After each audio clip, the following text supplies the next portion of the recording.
chapter 19. Proverbs chapter 19.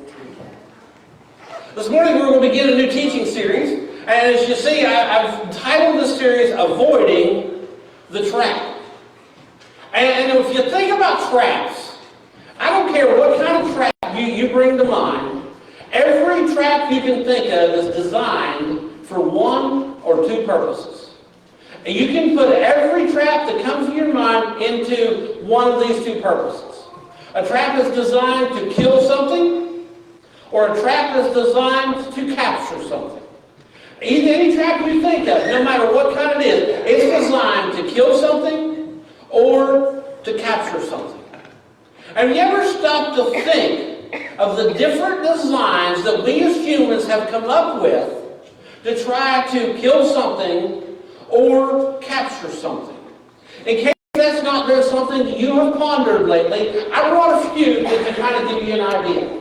Now, when we think of traps, we know probably one of the first things we think of is this little baby. Everybody's seen one of these, right? You don't want to because you don't want to have to use it. And you know how they work. You know that you can set that trap, and when that little unexpected critter comes along, all of a sudden, got it. And you know that's a trap. Or maybe when you think of a trap, you think of a spring trap or something like this. But you know, there are so many different things that we have come up with for animals to try to either kill them or to capture them.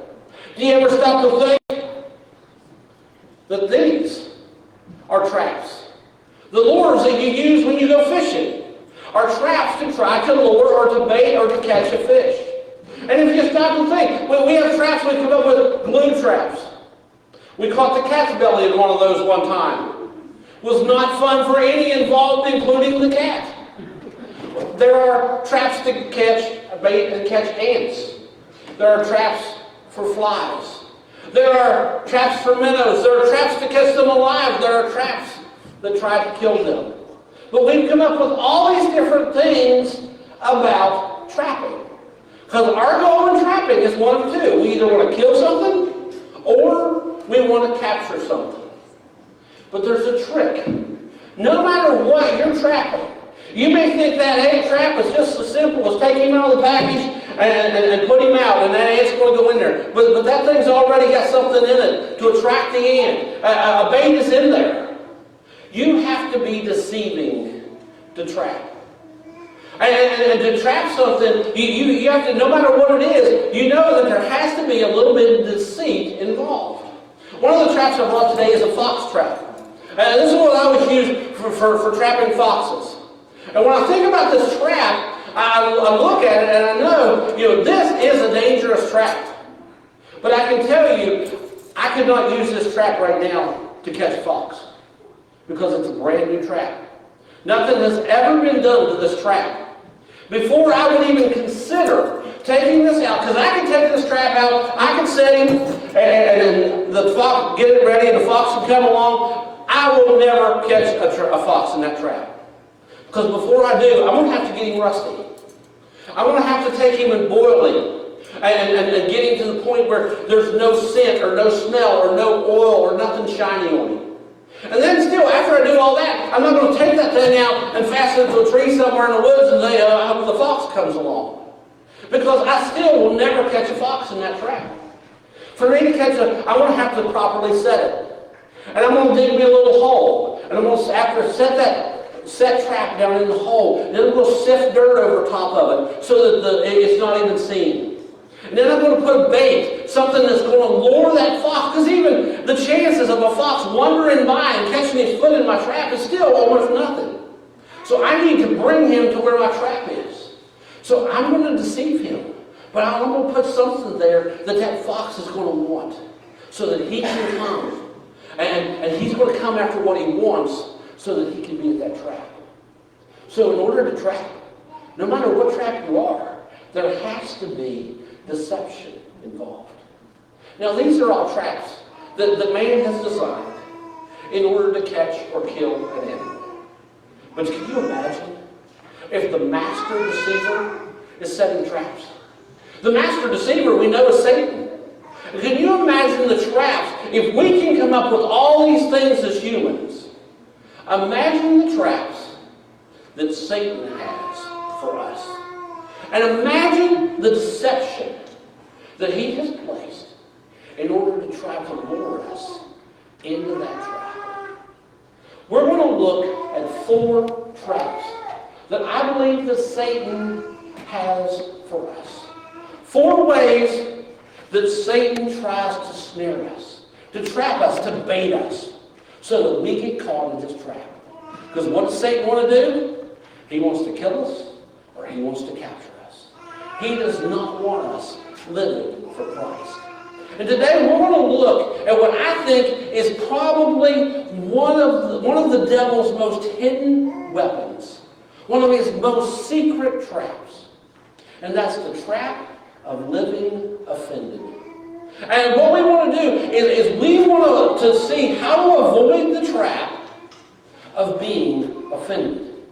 Because when we look at it, you ever stop to think how in this past year, doesn't it seem like more and more folks have become offended over anything? I mean, how many of you have been offended over something in the last year?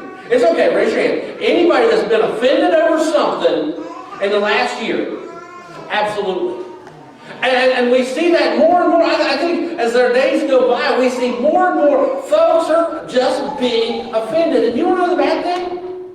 We can't help it.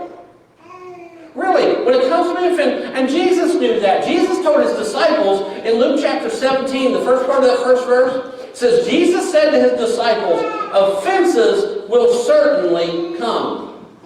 Now remember that. Jesus said, you are going to be offended. So you can write that down. You are going to be offended. Jesus said it. And that word offense there, when we think about that word offense, the word offense, the actual word is scallion. And scallion is the bait that lures something into the trap. Now, if I were to take this little mouse trap, and I were to take him out, let's say we have a mouse, and I'm going to set that trap, and I'm going to have him ready for that mouse to come along. Is that mouse going to come up and go, wonder what kind of shiny device this is? I think I'll stick my head in it and see what happens. Is that mouse going to do that? Absolutely. A mouse might not be very smart. I mean, look at this, he eats trash. But he's not going to come up and go, I think I'm going to lay my head on this thing and stick it up and see what happens. So how are you going to get that mouse to that trap? You're going to put cheese on it, aren't you? And do mice like cheese? Yes. So you set that trap, and you put your piece of cheese right there on the trigger. Then wherever that mouse is hiding, all of a sudden he's like,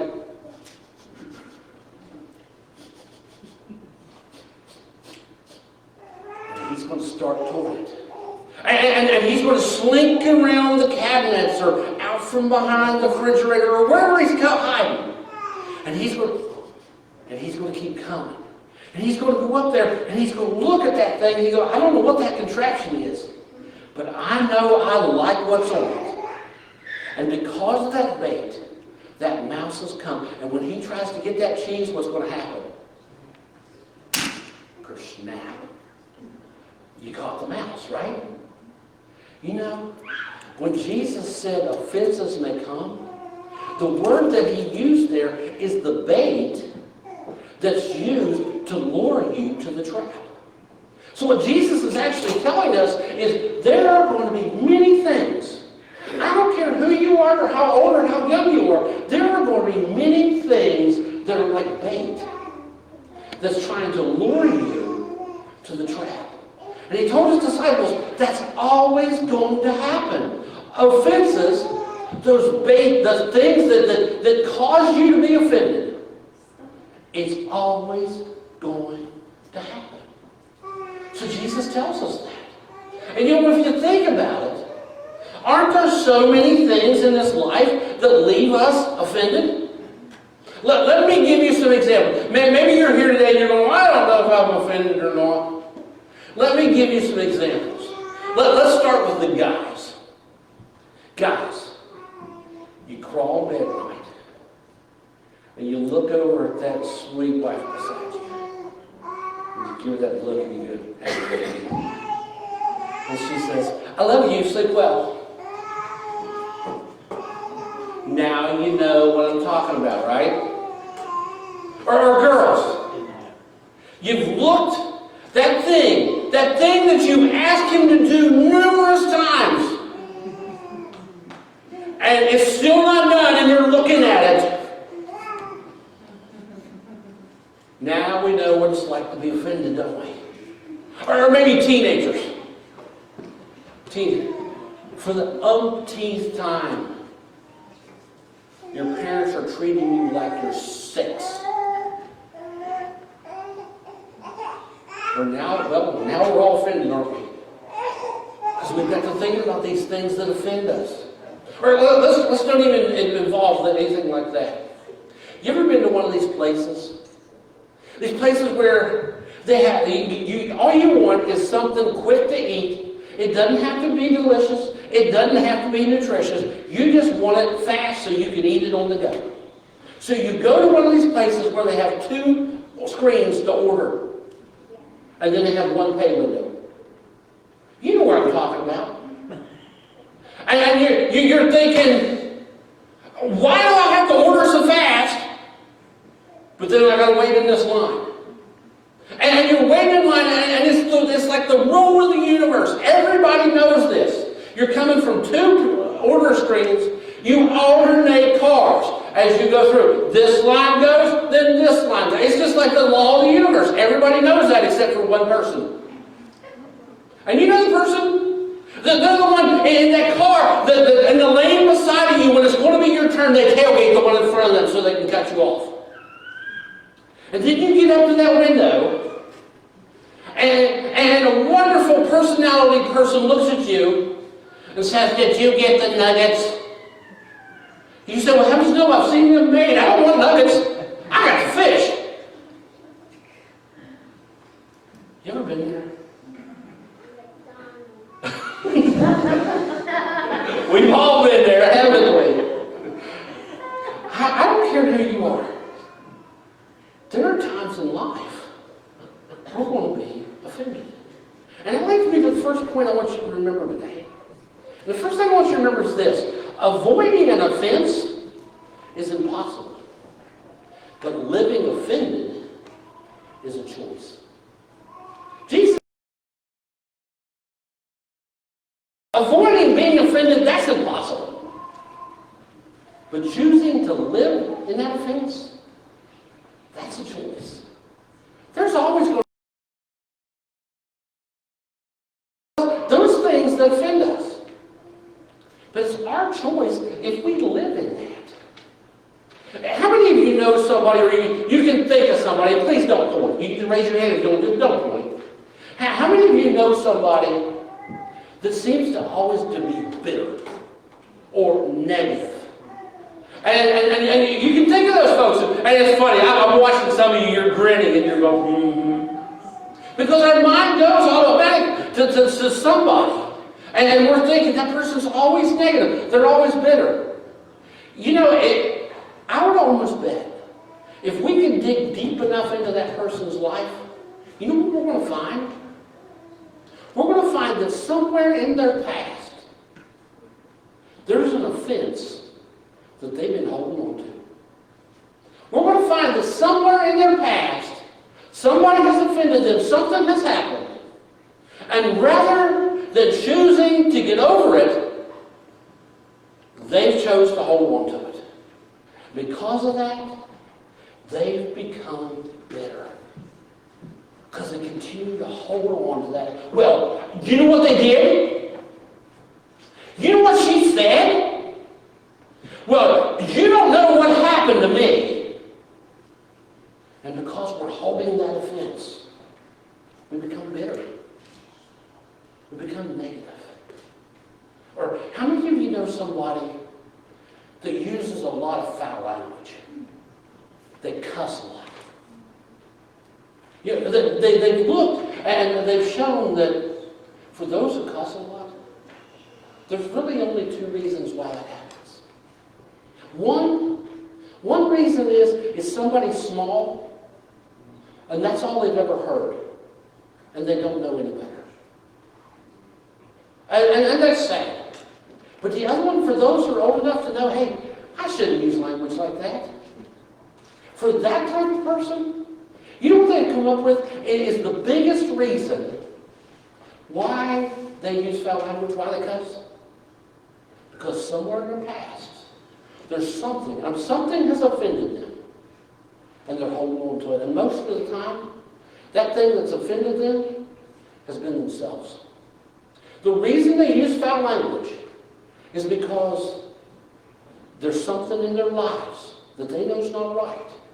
And to cover that up, they think they can do it with foul language. I've been around some of our teenagers. They think it's cool. They think it makes them sound tough or big. Because they know all the foul out words. But you know what's really happening? They're trying to cover up something in their life. They've been offended. And their choice is to hold on to it. Avoiding an offense is impossible. But living offended, it's our choice whether we do that or not. So this morning, I want us to look at one verse from the book of Proverbs. And from that verse, I want us to see 4 more things to help us to avoid the trap of being or living offended. And that verse is Proverbs chapter 19. That one verse is verse 11. You're already there, so let's look at it together. A person with good sense is patient, and it is to his credit that he overlooks an offense. Now look at that again. A person with good sense is patient, and it is to his credit that he overlooks an offense. So the first thing I want you to see from that is not everyone overlooks an offense. Only the wisest people do.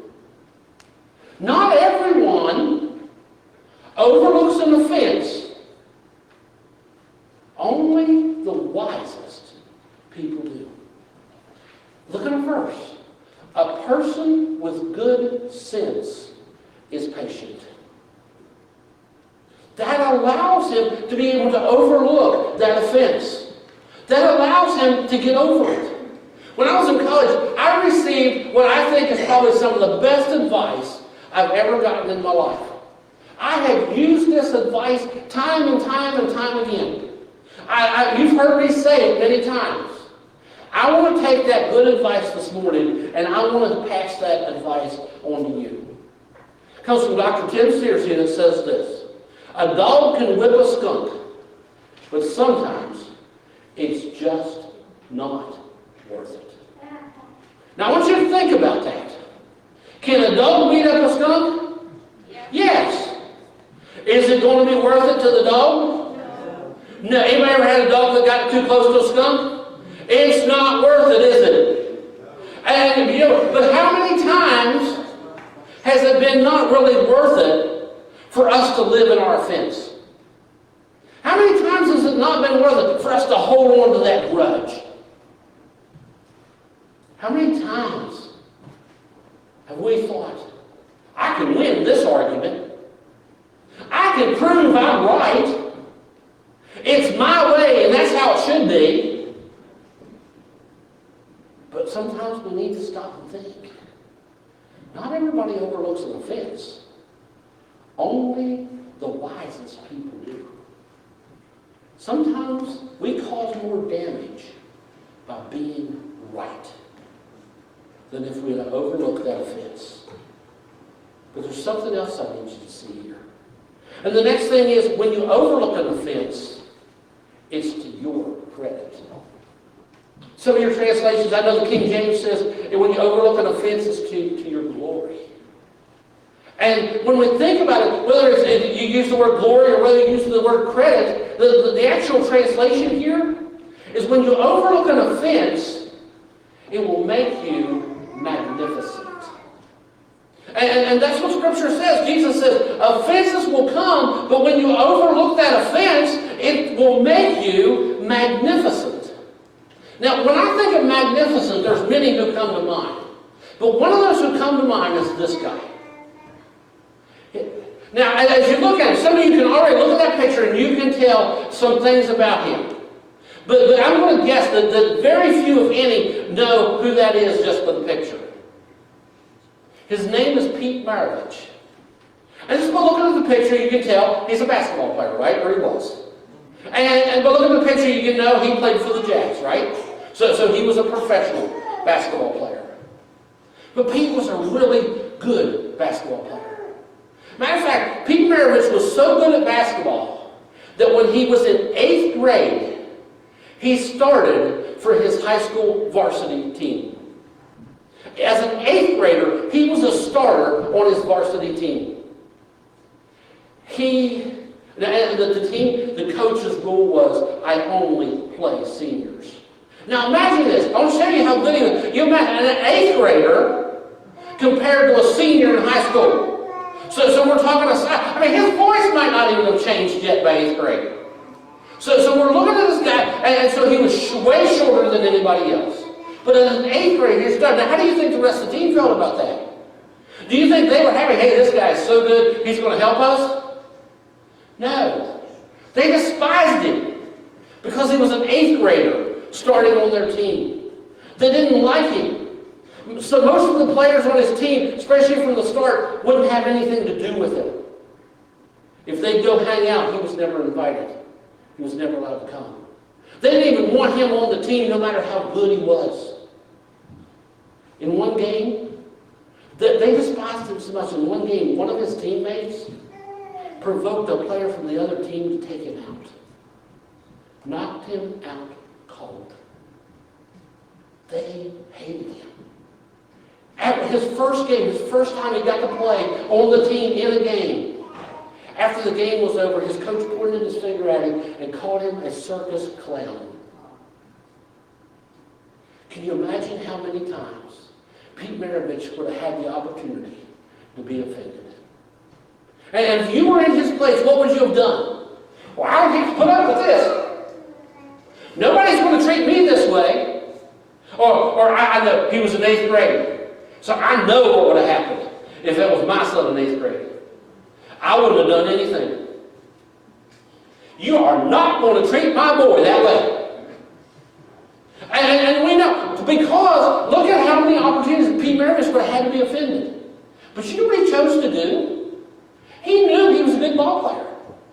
And he chose to not be offended, to make the choice to not live in that offense what the others tell him he's no good. He's a circus act. And he chose to play basketball. And Pete could play basketball. Maybe you've heard of him. You probably know him as Pistol Pete Maravich. One of the greatest to ever play the game. Pete Maravich, when he went to college, played for LSU. Some of the records that he set when he played in college are still in effect today. And some of them, nobody has even come close to breaking. One of the records that he had when he was at LSU was he has the record, still to this day, he has the record for the most points made by a college football player in their college, or a college basketball player in their college career. When Pete played, now Pete started as a freshman in college. But at that point, the NCAA had a rule. Freshmen were not counted as varsity players in college. You couldn't officially be a varsity player until your sophomore year. So the record he has, no points he made as a freshman counted in that record. He still holds the record with only 3 years of college under his belt instead of 4. And others still haven't got it. Why? Because he made the choice to overlook the offense is to your glory. It will make you magnificent. But what does it mean to overlook an offense? How do we overlook an offense? And that's the next thing I want you to see. To overlook an offense means to pass or step over it. For us to not hold on to that thing that offends us, we have to pass over it. We have to step over that. And to give you an illustration of that, I need some help this morning. So any of our kids that want to help me, I've got something special to show you this morning. So if you guys will come up here, I want to show you this trap.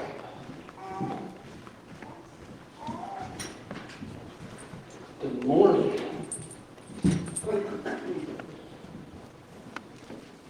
What do you think about that trap? Anybody know what it's for? A bear? It is. It's actually a bear trap. And what can you tell me, just looking at it, what can you tell me about that bear trap? It's big, isn't it? It's huge. I mean, it's so heavy, I can barely pick it up. But see those teeth in there? You imagine that? That thing, when that thing closed, let's imagine if I took it and I set it here on the floor this morning and I had it ready to catch a bear, and one of you stepped in, what would happen? Pretty much. Most of you, yeah, looking at your legs, most of you, you'd lose the whole, you'd lose the foot. At the very least, it would break your bones. This trap is so dangerous. In most countries around the world, it is illegal to even have one. Matter of fact, there's about 6 states in the United States, it's illegal to set one of these. You can have it for a display, but you can't set it for anything. There's actually only very few states, I think only one, that you can use this to trap a bear today, because it's so dangerous. But you know, I want to use this trap to show you something this morning. Let's imagine that this trap is your trap. And you already know how dangerous it is. And if I were to open those jaws up, and you know that if you step on that trigger, it would snap your foot off. But you've been offended. And that offense, that thing that made you mad, that's that trap. And you have a choice. You can choose, let's see, here's where you are, and here's where you need to go in life. And you can choose, do I stick my foot in that trap? Or how do I get past it? Walk around it. Okay? You can walk around it, or what else can you do? You can go over it. So everybody make a line here. What you're going to show me, you can jump over it, or you can walk around it. And if you jump, just jump far, okay? I'm not jumping. You're not jumping? All right. Show me how you're going to get past that trap. All right, there's one.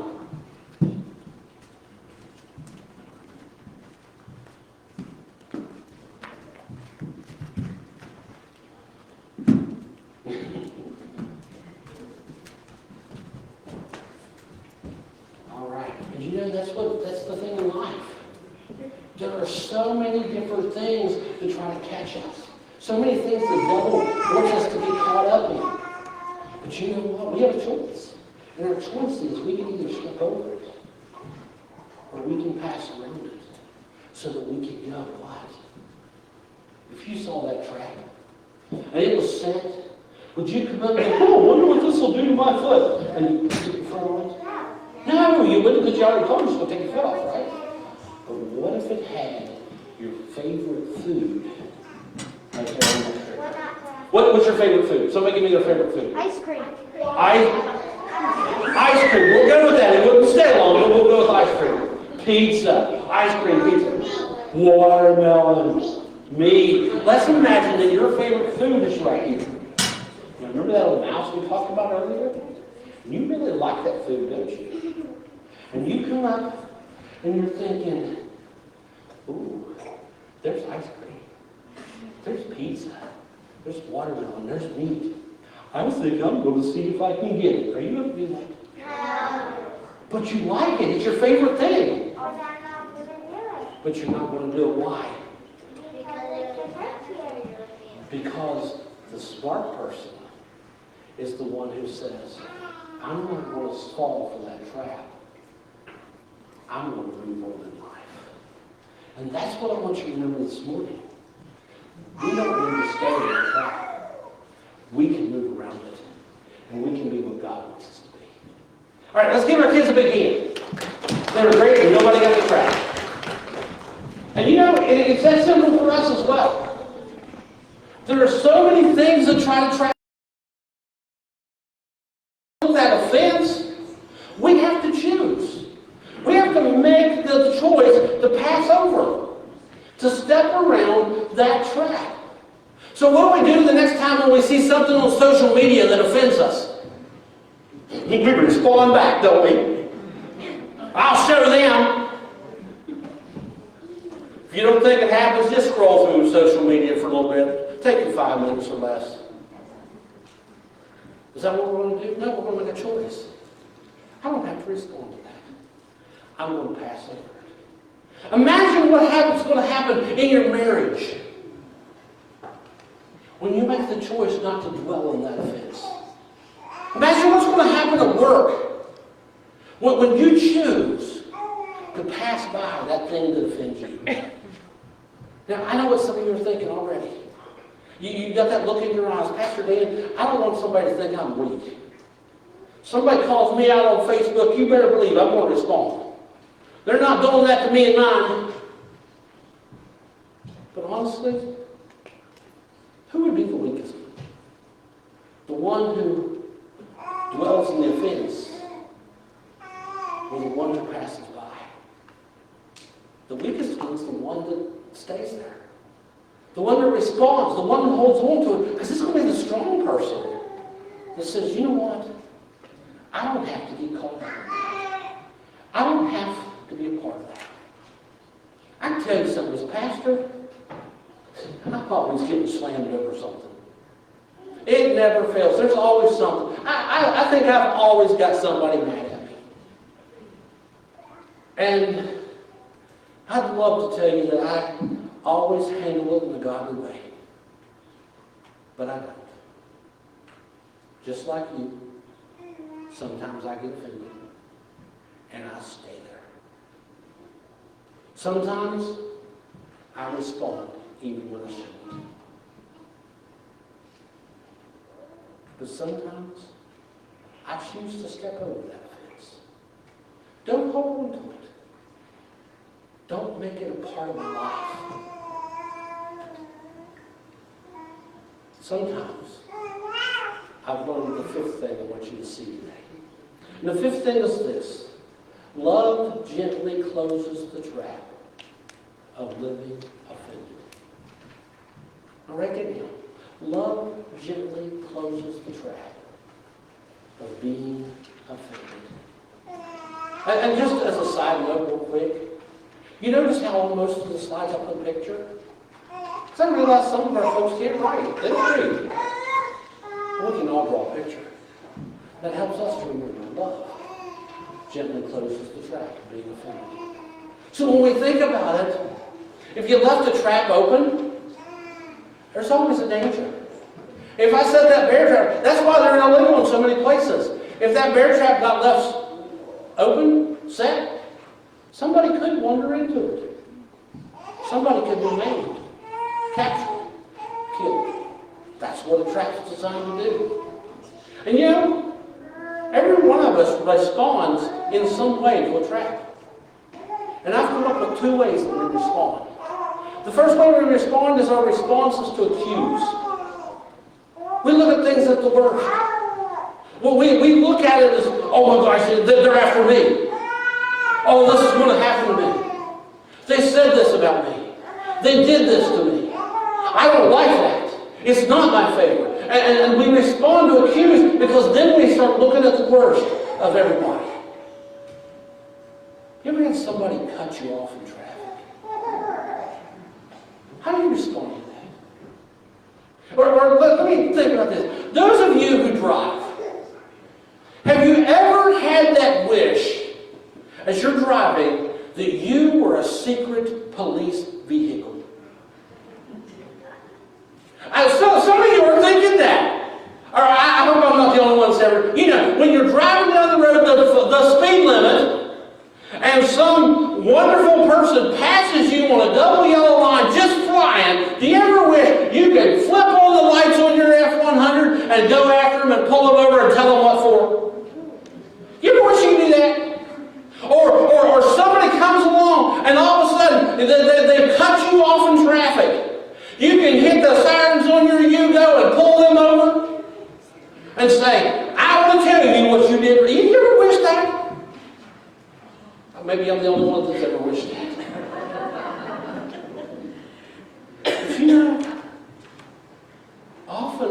those things. You know, one of mine, really, this bothers me. You're sitting at a stoplight. And the instant that light turns green, the guy behind you goes, "Ah!" You don't want to know what your pastor did one time when he failed. You really don't. But you know what? Anytime that trap's left open, we can always go back and visit it. I'm not going to respond to that. I'm just going to consider the source. But then we go to bed at night and we lay down our head. And we start thinking about what they wrote, what they said, what they did. And before you know it, we're up, taking antacids. Because we're thinking about what they said. Oh, we wasn't going to respond to it. But you know what's going to happen? As long as that trap stays open, it's always a danger. We need to close the trap. And the only way to gently close that trap is with love. And that's our other response. Our response doesn't have to be to accuse. Our response can be love. And that's when we choose to forgive them. Has anybody ever drove fast for a reason? Or drove recklessly for a reason? A really good reason? Now I know with our police officers, sure will tell us there's no really good reason. But I can tell you, there's been a couple times when I've had to take my children to the emergency room. Let's just say, I don't know, the vehicle at that speed. I had to get there. What if the next time that person passes you unsafely and they're driving like what you might call maniac? What if they're headed to the emergency room? What if they really have to get somewhere fast? Rather than being offended, why don't we just take a moment and pray for them? For whatever reason, they have to go as fast as they're going. And just lift them to God in prayer. Well, what if the next time when we're scrolling through Facebook and we see that comment that somebody made that just frustrates the daylights out of us? Instead of responding back, why don't we just take a moment and say, how can I respond in love? Maybe it's to pray for them. Maybe it's to forgive them. Maybe it's just to be able to move on. And in a way of love, let that trap come gently closed. When our response is to pray, or our response is to forgive, you know what that's going to do? That's going to take that trap, that one that was set to lure us to be offended, and gently close that trap. Earlier I asked if anybody had ever been offended. Almost every hand went up. Because we've all been offended. Let's call it what it is. It's a trap. It's a trap that was baited and set by the devil to lure us in, to either kill our relationship with Jesus or capture us and hold us away from Him. That's what traps do. I want you to know something this morning. Your life is way too short to live offended. Your calling is way too big to live offended. And God's plans for you, they are so huge. But you're never going to realize them if you're living offended. I guess what I'm trying to say is this. You don't have to take the bait. You don't have to get caught in that trap. You can make a choice to not let that offense hold your life. Maybe this morning there's that offense. Maybe for some it's many offenses. And you've been holding on to them. Maybe as we pray this morning, it's time for you just to go to God in prayer. And say, Lord, I will not let being offended control my life anymore. I want to pass over it. I want to close that trap in love. And I want to follow you. Let's pray together. Father God, you are so good to us. And so good even though you knew there's going to be times in life we're offended. But Lord, you teach us we don't have to stay in that trap. We don't have to let Satan control us. We can pass over. And we can make the choice in our lives to live for you. So God, I pray for every person today that's brought to you an offense and say, I love that this control me anymore. It's in Jesus' name we pray. Amen. Would you stand with us, please, as we sing 10,000